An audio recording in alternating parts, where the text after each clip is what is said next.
ವಿವಿಧ ವಾಹಿನಿಗೆ ಸ್ವಾಗತ. ಮಾನ್ವಿ ಪಟ್ಟಣದಲ್ಲಿ ಮೈಕ್ರೋ ಫೈನಾನ್ಸ್ ರವರು ಕಿರುಕುಳ ಕೊಡುತ್ತಿರುವುದನ್ನು ತಡೆಯಬೇಕು ಹಾಗೂ ಸರ್ಕಾರ ಸಾಲ ಮನ್ನಾ ಮಾಡಬೇಕು ಎಂದು ಆಗ್ರಹಿಸಿ ನೊಂದ ನೂರಾರು ಮಹಿಳೆಯರು ತಹಸೀಲ್ದಾರ್ ಕಚೇರಿ ಮುಂದೆ ಪ್ರತಿಭಟನೆ ಮಾಡಿದ್ದಾರೆ. ಮೈಕ್ರೋ ಫೈನಾನ್ಸ್ ರವರು ನಮಗೆ ಸಾಲ ಕೊಟ್ಟಿದ್ದಾರೆ, ಆದರೆ ಹಿಂದೆ ಕಟ್ಟಬೇಕು ಎಂದು ಫೈನಾನ್ಸ್ನವರು ಒತ್ತಾಯ ಮಾಡಿ ಮನೆಯ ಮುಂದೆ ನಿಂತು ಕಿರುಕುಳ ಕೊಡುತ್ತಿರುವುದು ತಪ್ಪಬೇಕು ಎಂದು ಒತ್ತಾಯಿಸಿದರು. ಅಮಾಯಕ ಮಹಿಳೆಯರಿಗೆ ಕಿರುಕುಳ ಕೊಡ್ತಾ ಇರೋದ್ರಿಂದ ಕೆಲವರು ಆತ್ಮಹತ್ಯೆ ಮಾಡಿಕೊಂಡಿದ್ದಾರೆ. ಹೀಗಾಗಿ ಯಾರಾದರೂ ಅನಾಹುತ ಮಾಡಿಕೊಂಡ್ರೆ ಇದಕ್ಕೆಲ್ಲ ಮೈಕ್ರೋ ಫೈನಾನ್ಸ್ ಸಿಬ್ಬಂದಿಗಳೇ ನೇರ ಹೊಣೆ ಅಂತ ಹೋರಾಟಗಾರರು ಕಿಡಿಕಾರಿದ್ರು.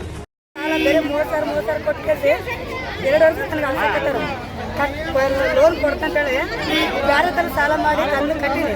ಅವ್ರು ಏನು ಮಾಡ್ರ ಕೊಡ್ತಂದ್ರೆ ನಾವು ಫ್ರೀ ಮಾಡ್ತಾಯಿರ್ತಾರಲ್ಲ ಆಧಾರ್ ಕಾರ್ಡಿಗೆ ಹಂಗಂದ್ರೆ ಕಟ್ಟಿಲ್ಲ. ತಿಂಗಳಾಯ್ತು ಕಟ್ಟಿಲ್ಲ. ಬೆಳಗ್ಗೆ 4 ಗಂಟೆ ಬೇರೆ ಕಟ್ಟಾರ. 4 ಗಂಟೆ ಕಟ್ಲಿಕ್ಕೆ ಮನೆ ಕೀಲ್ ಹಾಕ್ತಂತಾರ. ಕಣ್ಣ ಹಿಡಿದು ಜಳ ಮಾಡಕ್ಕೆ ಅವ್ರ ಸಲ ಏನು ಮಾಡ್ಬೇಕ್ರಿ ಸರ್ ಹೇಳ್ರಿ? ಅದಕ್ಕೆ ಹೇಳ್ರಿ ಅದು ನಾವು ಒಂದು ಸಹಾಯ ಮಾಡಿಕೊಡ್ರಿ. ಎಲ್ಲಿಗೆ ನೋಡ್ರಿ 10 ಗಂಟೆ ತನ ಎಲ್ಲೆಲ್ಲಿ ಕುಂದಿರ್ತೀನಿ. 10 ಗಂಟೆ ಆದ್ಮೇಲೆ ಮನೆ ಮಕ್ಕಂದು ಬೆಳಗ್ಗೆ 4 ಗಂಟೆ ಹೋಗ್ಬಿಡಕತ್ತೀನಿ. ಮತ್ತೆ 10 ಗಂಟೆ ಮನೆ ಹೋಗ್ಕತ್ತೀನಿ. ಅದ್ರ ಸಲ ಸಾಲ ಮಾಡಿ 5 ಬಡ್ಡಿ ತಂದು ಎಲ್ಲರದ್ದು ಬಿಟ್ಟಿನವ್ರಿಗೆ ಹಾಕಿರ್ತೀನಿ. ಹಂಗಾಗಿ ನಾನು ಮನೆ ಮುಚ್ಕೊಂಡ್ಬಿಟ್ಟಿನಿ ಸರ್. ಈಗ ಸಹಾಯ ಮಾಡಿ ಒಂದು ಸಹಾಯ ಮಾಡ್ರಿ, ಕೈ ಬಿಟ್ಟು ಕೇಳ್ತೀನಿ, ಸಹಾಯ ಮಾಡಿ. ಜಾಗ ಖಾಲಿ ಮಾಡಿ ನೀವು ಅಕಸ್ಮಾತಾಗಿ ಕಾನೂನು ಬಾಹಿರವಾಗಿ ಆಮೇಲೆ ಗೈಡ್ಲೈನ್ಸ್ ಬಾಹಿರವಾಗಿ ಮತ್ತೆ ಕರ್ನಾಟಕ ಮನಿ ಲಾಂಡ್ರಿಂಗ್ ಆಕ್ಟ್ ಪ್ರಕಾರ ನೀವು ಲೋನ್ ಕೊಟ್ಟಿರಂಗಿಲ್ಲ. ಈ ಲೋನ್ ಕೊಡಲಾರದ ಒಂದು ಕಾರಣ ನಿಮಗೂ ಗೊತ್ತಿರಬೇಕು. ನೀವು ಇದ್ರ ಬಗ್ಗೆ ಓದಿ ತಿಳ್ಕೊಳ್ಳಿ.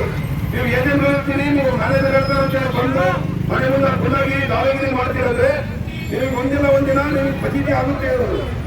ಬಂದು ಕೇಳಿ, ಇಲ್ಲ ಅಂದ್ರೆ ಜಾಗ ಖಾಲಿ ಮಾಡಿ. ಇಲ್ಲ ನನಗೆ ಬೇಕೇ ಬೇಕು ಅಂತ ಮನೆ ಮುಂದೆ ಕೂಡೋದಾಗ್ಲಿ, ಬೆಳಗ್ಗೆ ಸಾಯಂಕಾಲ ರಾತ್ರಿ 10 ಗಂಟೆವರೆಗೆ ಕೂಡೋದಾಗ್ಲಿ, ಇದು ಕಾನೂನು ಬಾಹಿರ ಇದೆ. ಇದು 100% ತಪ್ಪಿದು.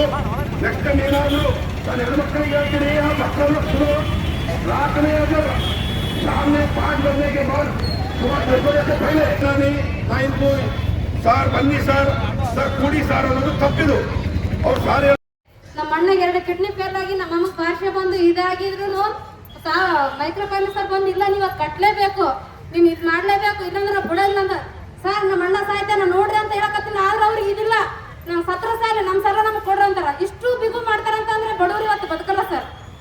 ಅದರಲ್ಲಿ ಕೂಲಿ ಹೋಗ್ತಾರೆ ಸರ್. 200 ರೂಪಾಯಿ ಕೂಲಿಗೆ ಅವ್ರ ಮನೆ ಫೀಸ್, ಮಕ್ಕಳ ಫೀಸು, ಮತ್ತೆ ಮನೆದು ಬಡತನ, ಮತ್ತೆ ಏನೋ ಒಂದು ಅವ್ರ ಮನೆ ಸುಸ್ತಿ ಆಯ್ತು ಅಂತ ತೋರ್ಸೋಕಿರಲ್ಲ. ಇವ್ರಿಗೆ ಬಂಗಾರ ಒತ್ತಿಟ್ಟು ಕೊಡ್ಬೇಕು ಸರ್. ಇವ್ರಿಗೆ ಬಂಗಾರ ಒತ್ತಿಟ್ಟು ಮತ್ತೆ ಸಾಲ ಕೊಟ್ಟಿಲ್ಲ ಅಂದ್ರೆ 1 ರೂಪಾಯಿ ಕಮ್ಮಿ ಇದ್ರೆ ಅದು ಹೆಂಗ್ ಕಮ್ಮಿ ಕೊಡ್ತಾವ ಅಂತ ಕೇಳ್ತಾರೆ.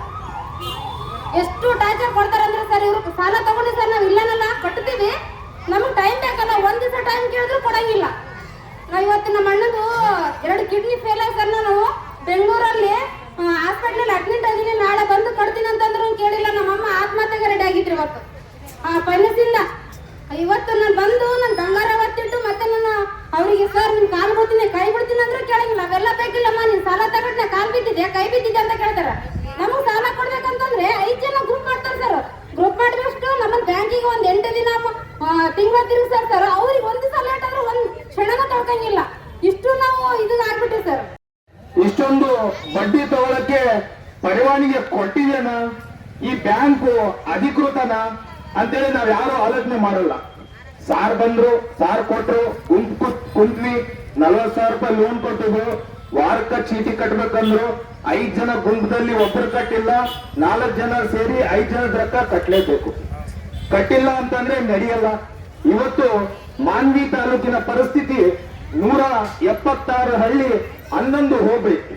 ಮೊದಲಿರುವಂತ ನೀರಾವರಿ ಇಲ್ಲಿಲ್ಲ, ಯಾವುದೇ ಟೆಕ್ಸ್ಟೈಲ್ ಇಂಡಸ್ಟ್ರಿ ಇಲ್ಲಿಲ್ಲ. ಬೆಳೆಯುವಂತ ಬೆಳೆಗಳು ಮಾತ್ರ ತುಂಬಾನೇ ಇವೆ. ಹತ್ತಿ ಆಗ್ಲಿ, ಏನು ಅಕ್ಕಿ ಆಗ್ಲಿ, ನಾವೆಲ್ಲ ಬೆಳಿತಾ ಇದೀವಿ. ದೇಶಕ್ಕೆ ನಮ್ಮ ಜಿಲ್ಲೆ ಕೊಡುಗೆ ಕೊಡುವಂತದ್ದು ಬಹಳ ಇದೆ.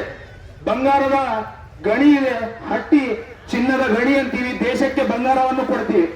ಆದ್ರೆ ಇವತ್ತು ನಮ್ಮ ಅಕ್ಕ ತಂಗಿಯರ ಪರಿಸ್ಥಿತಿ ಬಂಗಾರವನ್ನು ಒತ್ತಿಟ್ಟು ತಮ್ಮ ಜೀವನ ಏನು ಮುಡುಕಿನಲ್ಲಿ ಇಟ್ಟುಕೊಂಡು ಇವತ್ತು ಮೈಕ್ರೋ ಫೈನಾನ್ಸ್ ಎಂಬ ಸಾಲವನ್ನು ಕಟ್ಟಲು ಅವರ ಜೀವವನ್ನು ಕಳ್ಕೊಂಡ ಪರಿಸ್ಥಿತಿ ಬರ್ತದೆ. ತಾಜಾ ಸುದ್ದಿಗಾಗಿ MTV ನ್ಯೂಸ್ 24x7ಗೆ ಸಬ್ಸ್ಕ್ರೈಬ್ ಮಾಡಿ ಮತ್ತು ಬೆಲ್ ಐಕಾನ್ ಅನ್ನು ಒತ್ತಿ. ತಪ್ಪದೇ ಲಿಂಕ್ ಶೇರ್ ಮಾಡಿ.